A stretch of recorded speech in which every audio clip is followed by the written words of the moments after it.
หนุ่มลาวไปทำงานที่ประเทศไทยได้ค่าแรงวันละ200 บาทแต่โดนนายจ้างเบี้ยวค่าแรงไม่จ่ายแถมยึดพาสปอร์ตน้อยใจเลยขึ้นไปแขวนป้ายประชด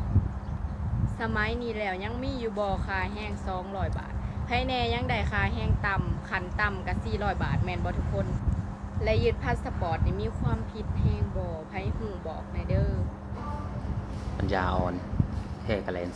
200ก็ไม่มีตังใจให้ลูกน้องเอ้ยเดี๋ยวก็ไปยึดพาสปอร์ตเขาด้วย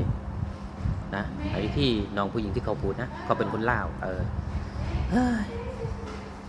ถ้าไม่มีตังค์ไม่ต้องไปจ้างเขาค่าแรง200มาเอากับกูเดี๋ยวกูใช้ให้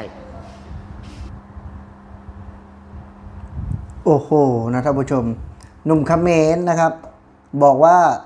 ทำงานในประเทศไทยได้วันละ200นะครับนะไปเอาเงินกับเขาแล้ววันนี้ท่านผู้ชมนี่ครับหนุ่มลาวครับนี่ครับบ่าวเต้พลเพื่อนบ่าวยอดเองท่านผู้ชมหอบเงิน300,000นะครับกับสปปลาวเพื่อไปซื้อที่นะครับบ่าวเต้พลทำงานกับเมียนะครับนะเก็บเงิน4 ปีครับได้300,000 บาทนะครับเป็นปึกนะครับนี่คือตอกหน้าคนเขมรเลยท่านผู้ชมนะครับนะเอาสาวลาวออกมาพูดนะครับบอกว่าทำงานในประเทศไทยเนี่ยมีหนุ่มลาวที่ไปปีนไอ้นั่นนะท่านผู้ชมนะที่ไปปีนประท้วงอ่ะครับที่โดนจับนะครับนะก็ถามว่าได้จริงไหม200นะครับ200นั้นก็ได้จริงนะครับทำงานแบบผิดกฎหมายแล้วก็ถือว่าอาจจะโดนแล้วก็สมควรคนที่ทำงานไม่ถูกต้องนะครับทำงานแบบผิดๆนะครับนายจ้างก็ผิดลูกจ้างก็ผิดแต่คนที่เขาทำงานถูกต้องนะครับทำงานดีๆนี่ครับนะนี่ครับผลที่ได้รับตอกหน้าเขมรไหมครับนี่เอามาจ่ายนะครับ300,000 บาทนะครับนะมันกี่ล้านเรียวอ่ะกี่ร้อยล้านเรียวอ่ะครับนี่ครับนะถ้าเป็นเงินกีบนะครับท่านผู้ชมนะถ้าเป็นเงินกีบเนี่ย200 ล้านกีบนะครับโอ้โหนะครับเก็บเงิน4 ปีตอกหน้าเขมรท่านผู้ชมซึ่งบ่าวยอดเห็นแล้วก็คือสะใจนะครับนะสะใจเย้ยคนเขมรเจาะนะครับนะซึ่ง10 ปีอ่ะมันจะมีครั้งหนึ่งไหมครับที่เคสแบบว่าได้200แล้วยึดพาสปอร์ตนะครับทุกประเทศมันมีหมดแหละครับดีไม่ดีแต่นายจ้างไทยนะครับเขาก็ดำเนินคดีตามกฎหมายนะครับใครทำผิดในประเทศไทยไม่ว่าจะเป็นคนลาวคนไทยนะครับซึ่งคนลาวทำไมถึงไม่ไปแจ้งความบอกยอดเชื่อว่าคนลาวเขาก็ทำผิดเขาไม่ไปแจ้งความนะครับนะสิ่งที่เขาออกมาทำนะก็คือมันผิดนะไม่ได้เข้าข้างคนลาวนะครับนะถึงสาวลาวคนนี้ก็ออกมาพูดตามประเด็นของเขาแหละครับแต่สิ่งที่อยากนำเสนอคือถามว่ามีไหมนะครับมีทำงานแบบผิดกฎหมายแต่มันมีน้อยท่านผู้ชมนะคนลาวทำงานแบบผิดกฎหมายเนี่ยมันมีน้อยส่วนมากก็คือแบบนี้เลยท่านผู้ชมนะจะได้เยอะๆแบบนี้เลยแบบบ่าวเต้พลนะครับบ่าวเต้พลนะครับทำงาน2 คนผัวเมียนะครับเดือนหนึ่งก็รวมๆนะครับก็จะได้อยู่ที่ประมาณ26,000 บาทนะครับต่อเดือนนะบ่าวเต้พลจะได้ทุกเดือนนะครับ26,000 บาท2 คนกับเมียนะครับเดือนหนึ่งเขาเก็บเดือนละ10,000นะครับปีหนึ่งก็ได้100,000นั่นคือทำได้นะครับเพราะว่าบ่าวเต้พลนี่ไม่มีลูกนะครับส่วนบ่าวยอดเองอาจจะไม่ได้เก็บเยอะขนาดนั้นนะครับแต่ก็ได้พอประมาณหนึ่งถ้าเดือนละปีละ100,000เนี่ยบ่าวยอดพูดตามตรงเลยว่าไม่ได้แน่นอนเฉพาะบ่าวยอดนะเพราะว่าบ่าวยอดมีลูกต้องจ่ายค่าเทอมต้องไปโรงเรียนแต่ละวันด้วยนะครับท่านผู้ชมก็คือมีค่าใช้จ่ายเยอะแต่บ่าวเต้พลยังไม่มีลูกครับก็เลยสามารถที่จะเก็บเงินได้เยอะเดี๋ยวบ่าวยอดจะให้ทุกคนนะครับไปดูคลิปของบ่าวเต้พลว่าบ่าวเต้พลมีความภูมิใจขนาดไหนทุกคนไปติดตามพร้อมกันครับภรรยาเลยพี่น้องสาวน้อยพี่น้องสวัสดีค่ะมื้อนี้ให้เพิ่นมาออกกล่องนำนี่บ่แม่นหยังได้พี่น้องเนาะคือได้ไปถอนเงินมาจากธนาคารเนาะจำนวนหนึ่งพี่น้องเนาะจำนวนหนึ่งคือความฝันของเรา2 คนนี่สิพากันไปซื้อที่อยู่ลาวพี่น้องนี่คือความฝันในชีวิตครอบครัวที่สร้างครอบครัวนำกันมาหลายปีนี่คือความฝันเนาะพี่น้องเนาะก้าวแรกของเฮาเนาะที่เฮาเฮ็ดได้นะพี่น้องเนาะนี่คือเงินทำงานในประเทศไทยคือต้องบอกจังซี่ก่อนพี่น้องนะว่าบ่าวแต่พ้นเนาะเป็นคนหนึ่งที่เฮ็ด YouTube เองหยังก็สิถูกคนลาวบางคนนี่ต่อว่าเป็นขี้ข่า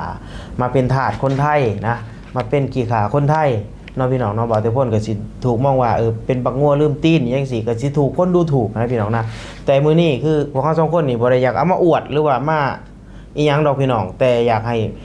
ออกมาขอบคุณพี่น้องนะนี่คือเงินจากการเห็นงานอยู่เมืองไทยเงินจากการที่เฮา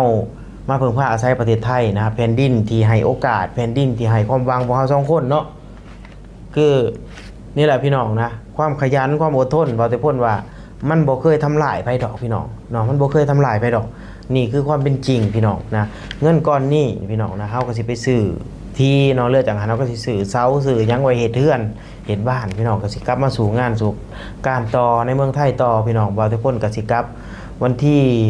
26พี่น้องวันที่26นี่แหละว่าทุกคนสิกลับเมื่อบ้านเนาะพี่น้องเนาะเมื่อก่อนปีใหม่เนาะยันคนหลายพี่น้องนี่คือความฝันของครอบครัวเป็นความหวังของ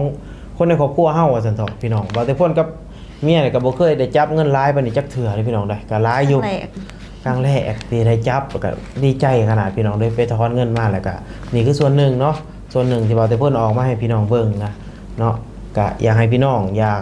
ดราม่าว่าแต่เพิ่นเด้อพี่น้องคือว่าแต่เพิ่นนี่อยากให้เป็นแรงบันดาลใจสำหรับคนลาวเฮาที่เขามาเฮ็ดงานในเมืองไทยถ้าเฮาขยันอดทนเนาะพี่น้องเนาะประหยัดอดออมนี่เก็บหน่อยไปหาหลายบ่แต่พ้นเสื้อนะว่ามันจักมือนี่มันต้องได้เป็นของเฮาเป็นแบบนี้พี่น้องนะคือความขยันความอดทนมันบ่เคยทำลายภัยดอกพี่น้องเนาะขอเพียงเฮาแต่มีความหวังมีความมุ่งมั่นอดทนพี่น้องเนาะนี่ก็ปึ้งนึงเนาะพี่น้องนี่ก็ปึ้งนึงเนาะก็หลายอยู่พี่น้องนะหลายอยู่ถ้าไปแลกเป็นเงินบ้านบ่แต่พ้นนี่ก็หลายร้อยล้านกีบอยู่พี่น้องหลายร้อยล้านกีบอยู่เนาะนี่แหละพี่น้องคือว่าแต่พ้นนี่อยากขอบุญขอบคุณอลีได้ที่ประเทศไทยเนี่ยให้โอกาสคนลาวพี่น้องให้โอกาสแรงงานลาวเนาะแผ่นดินที่ให้โอกาสเป็นแผ่นดินที่ให้ความหวังเนาะพี่น้องคันบ่มีแผ่นดินไทยนี่มาทำงานนี่ว่าแต่พ้นก็คือสิบ่มีวาสนาได้จับเงินเป็นกอบเป็นกำจังซี่พี่น้องอันนี้ว่าจากใจเลยคือมีวาสนาได้จับเงินเป็นกอบเป็นกำจังซี่เนาะพวกเฮานี่เคยเฮ็ดงานอยู่ลาวเนาะเรียงอยู่นครหลวงเวียงจันทน์นี่กับเพิ่นนี่ตอนนั้นจะได้เงินเดือนเท่าใดก็ ล้านหา เงินเดือนล้าน5แสนกีบตอนนี้ 1,000 บาทเท่ากับ7แสนกีบ 2,000 2,000กับ200ประมาณนี้พี่น้อง 2,000 กับ200 บาทต่อเดือนเนาะคือชีวิตจุดนั้นนะมันผ่านมาแล้วแต่เราขึ้นล้างกลับไปมันแย่มากๆนะพี่น้องนะมันแย่มากๆแต่พ่อได้มาอยู่ในเมืองไทยเนาะนี่แหละพี่น้องเนาะนี่แหละคือ